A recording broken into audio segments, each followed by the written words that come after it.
Hi hello friends, welcome to என் சமையலறை my kitchen. இன்றைக்கி நம்ம என்ன பார்க்க போகிறோம் இந்த வீடியோவில்னு பார்த்திங்கன்னா, இன்ஸ்டண்ட்டாக எப்படி ரசம் வைக்கிறது, உடனே சட்டுன்னு ஒரு 5 மினிட்ஸில் ரசம் வைக்கிறது எப்படின்னு தான் இந்த ரெசிபி தான் இப்போ பார்க்க போகிறோம். தக்காளி 2 தக்காளி, புளி கொஞ்சமாக, ரசப்பொடி ரெடிமேட் தான், பட்டை மிளகா, பூண்டு நல்லா நசுக்கி வச்சுருக்கேன், கருவேப்பிலை, கொத்தமல்லி, பெருங்காயத்தூள், உப்பு, கடுகு, முழு உளுந்து எடுத்திருக்கேன், சீரகம், வெந்தயம்.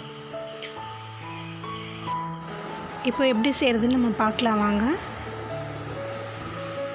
ஃபஸ்ட்டு என்ன பண்ணணும்னா, நம்ம புளி எடுத்து வச்சுருக்கோம்ல, இந்த புளியையும் தக்காளி 2 தக்காளி எடுத்திருக்கேன், இந்த தக்காளியும் நம்ம அரிசி களைஞ்ச 2வது களைஞ்ச தண்ணியில் எடுத்துக்கிட்டு அதை நம்ம ஊற வச்சுட்டு கொஞ்சமாக உப்பு போட்டு தக்காளி நல்லா பிணைஞ்சி விட்டுருங்க. ஆஸ் யூஷுவல் நம்ம ரசத்துக்கு பிணைஞ்சி விட்டுற மாதிரியே பிணைஞ்சி விட்டுருங்க.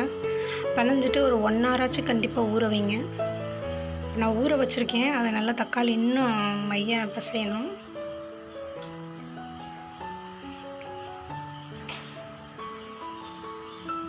இந்த தண்ணியை மட்டும் நீங்கள் ரெடி பண்ணிட்டா போதும். மற்றதெல்லாம் டக்குன்னு இதில் நம்ம ஆட் பண்ணணும், அவ்வளோதான், வேறு எந்த வேலையும் கிடையாது.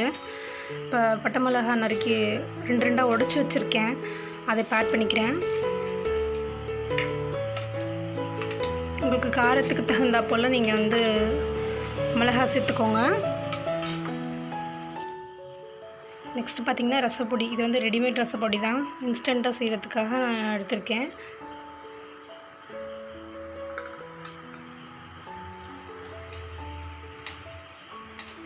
நல்லா மிக்ஸ் பண்ணி விட்டுக்கோங்க.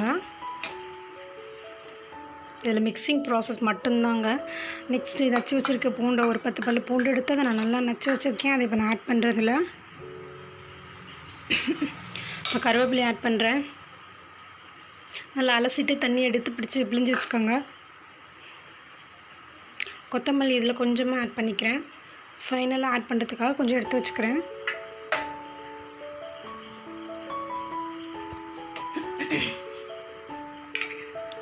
இப்போ பெருங்காயத்தூள் சேர்க்குறேன்.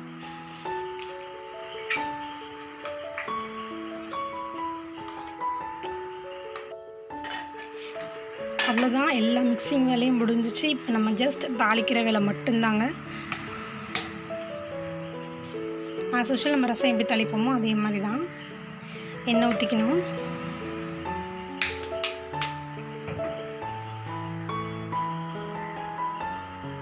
ஃபஸ்ட்டு கடுகு சேர்க்குறேன், கடுகு உளுந்தும் சேர்க்குறேன். அதை பொரிஞ்ச உடனே அடுத்தது சீரகமும் வெந்தயமும் சேர்த்து நல்லா பொரிய விடணும்.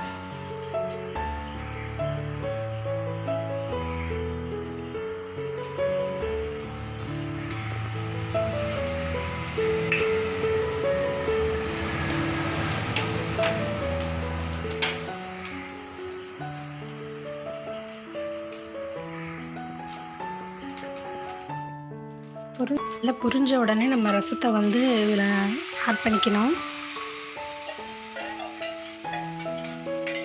ரசத்தை கொதிக்க விடாமல் லேசாக நுர கட்டின உடனே நீங்கள் ஆஃப் பண்ணிடுங்க.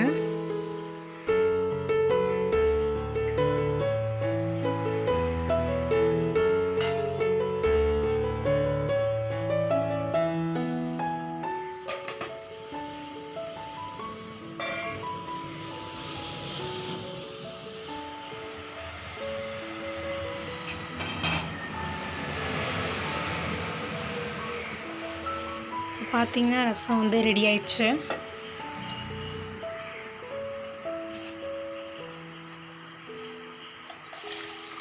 இப்போ நான் இன்னொரு பவுலில் அதை ஷிஃப்ட் பண்ணிக்கிறேன்.